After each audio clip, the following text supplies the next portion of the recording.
ಎಲ್ಲರಿಗೂ ನಮಸ್ಕಾರ. ನನ್ನ ಚಾನಲ್ಗೆ ನಿಮ್ಮೆಲ್ಲರಿಗೂ ಆತ್ಮೀಯವಾದಂತಹ ಸ್ವಾಗತ. ಇಂದಿನ ವಿಡಿಯೋದಲ್ಲಿ ನಾವು ಸ್ವಾತಂತ್ರ್ಯ ದಿನಾಚರಣೆಯ ಶಿಕ್ಷಕರ ಭಾಷಣವನ್ನು ನೋಡೋಣ. ಈ ವಿಡಿಯೋ ಇಷ್ಟವಾದಲ್ಲಿ ಲೈಕ್ ಮಾಡಿ, ಶೇರ್ ಮಾಡಿ ಹಾಗೂ ಸಬ್ಸ್ಕ್ರೈಬ್ ಮಾಡಿ. ಗೌರವಾನ್ವಿತ ಮುಖ್ಯೋಪಾಧ್ಯಾಯರೇ, ಸಹ ಶಿಕ್ಷಕ ವೃಂದದವರೇ, ಆತ್ಮೀಯ ಪೋಷಕರೇ ಹಾಗೂ ನನ್ನ ಪ್ರೀತಿಯ ವಿದ್ಯಾರ್ಥಿಗಳೇ, ಎಲ್ಲರಿಗೂ ನನ್ನ ಹೃತ್ಪೂರ್ವಕ ನಮಸ್ಕಾರಗಳು. ಇಂದು ನಮ್ಮೆಲ್ಲರಿಗೂ ಹೆಮ್ಮೆಯ ದಿನ. ನಮ್ಮ ದೇಶದ ಸ್ವಾತಂತ್ರ್ಯ ದಿನಾಚರಣೆಯನ್ನು ಆಚರಿಸಲು ನಾವೆಲ್ಲರೂ ಇಲ್ಲಿ ಸೇರಿದ್ದೇವೆ. ನಿಮ್ಮೆಲ್ಲರಿಗೂ ಸ್ವಾತಂತ್ರ್ಯ ದಿನಾಚರಣೆಯ ಹಾರ್ದಿಕ ಶುಭಾಶಯಗಳು. 1947 ಆಗಸ್ಟ್ 15ರಂದು ನಮ್ಮ ಭಾರತ ದೇಶವು ಬ್ರಿಟಿಷರ ಆಳ್ವಿಕೆಯಿಂದ ಸ್ವಾತಂತ್ರ್ಯ ಪಡೆಯಿತು. ಈ ಸ್ವಾತಂತ್ರ್ಯ ನಮಗೆ ಸುಲಭವಾಗಿ ದೊರೆತದಲ್ಲ.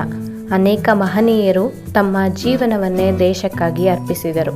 ಮಹಾತ್ಮ ಗಾಂಧೀಜಿ, ಸುಭಾಷ್ ಚಂದ್ರ ಬೋಸ್, ಭಗತ್ ಸಿಂಗ್, ರಾಣಿ ಲಕ್ಷ್ಮೀಬಾಯಿ, ಸರ್ದಾರ್ ವಲ್ಲಭಭಾಯಿ ಪಟೇಲ್ ಸೇರಿದಂತೆ ಅನೇಕ ಸ್ವಾತಂತ್ರ್ಯ ಹೋರಾಟಗಾರರ ತ್ಯಾಗ ಮತ್ತು ಹೋರಾಟವನ್ನು ನಾವು ಸದಾ ಸ್ಮರಿಸಬೇಕು.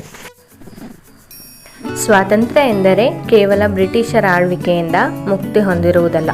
ಒಬ್ಬ ಜವಾಬ್ದಾರಿಯುತ ನಾಗರಿಕನಾಗಿ ನಮ್ಮ ಕರ್ತವ್ಯಗಳನ್ನು ನಿಷ್ಠೆಯಿಂದ ನಿರ್ವಹಿಸುವುದು ನಿಜವಾದ ಸ್ವಾತಂತ್ರ್ಯ. ನಾವು ನಮ್ಮ ದೇಶವನ್ನು ಸ್ವಚ್ಛವಾಗಿಡಬೇಕು, ಪರಿಸರವನ್ನು ರಕ್ಷಿಸಬೇಕು, ಎಲ್ಲರನ್ನು ಗೌರವಿಸಬೇಕು ಮತ್ತು ದೇಶದ ಏಕತೆ ಹಾಗೂ ಸಾಮರಸ್ಯವನ್ನು ಕಾಪಾಡಬೇಕು.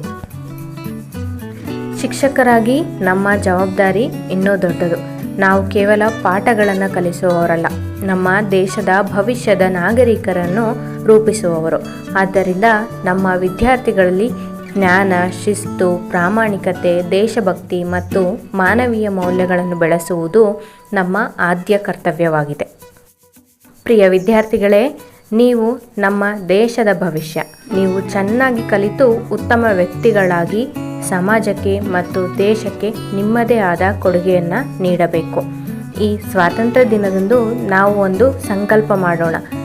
ನಮ್ಮ ದೇಶವನ್ನು ಪ್ರೀತಿಸೋಣ, ದೇಶದ ಕಾನೂನುಗಳನ್ನು ಗೌರವಿಸೋಣ, ದೇಶದ ಏಕತೆಯನ್ನು ಕಾಪಾಡೋಣ ಮತ್ತು ಭಾರತದ ಅಭಿವೃದ್ಧಿಗಾಗಿ ಸದಾ ಶ್ರಮಿಸೋಣ. ನಮ್ಮ ತ್ರಿವರ್ಣ ಧ್ವಜ ಸದಾ ಹೆಮ್ಮೆಯಿಂದ ಹಾರಾಡಲಿ. ನಮ್ಮ ಭಾರತ ದೇಶ ಸದಾ ಅಭಿವೃದ್ಧಿ ಹೊಂದಲಿ. ಈ ಸ್ವಾತಂತ್ರ್ಯ ದಿನದಂದು ನನಗೆ ಇಷ್ಟು ಮಾತನಾಡಲು ಅವಕಾಶ ಕೊಟ್ಟ ನಿಮ್ಮೆಲ್ಲರಿಗೂ ವಂದಿಸುತ್ತಾ ನನ್ನ ಭಾಷಣವನ್ನು ಮುಗಿಸುತ್ತೇನೆ. ಜೈ ಹಿಂದ್, ವಂದೇ ಮಾತರಂ. ಧನ್ಯವಾದಗಳು. ಈ ಸ್ವಾತಂತ್ರ್ಯ ದಿನಾಚರಣೆಯ ಭಾಷಣದ ವಿಡಿಯೋ ನಿಮಗೆ ಇಷ್ಟವಾದಲ್ಲಿ ಲೈಕ್ ಮಾಡಿ, ಶೇರ್ ಮಾಡಿ ಹಾಗೂ ಸಬ್ಸ್ಕ್ರೈಬ್ ಮಾಡದೆ ನೋಡ್ತಾ ಇದ್ದರೆ ಸಬ್ಸ್ಕ್ರೈಬ್ ಮಾಡಿ. Thank you.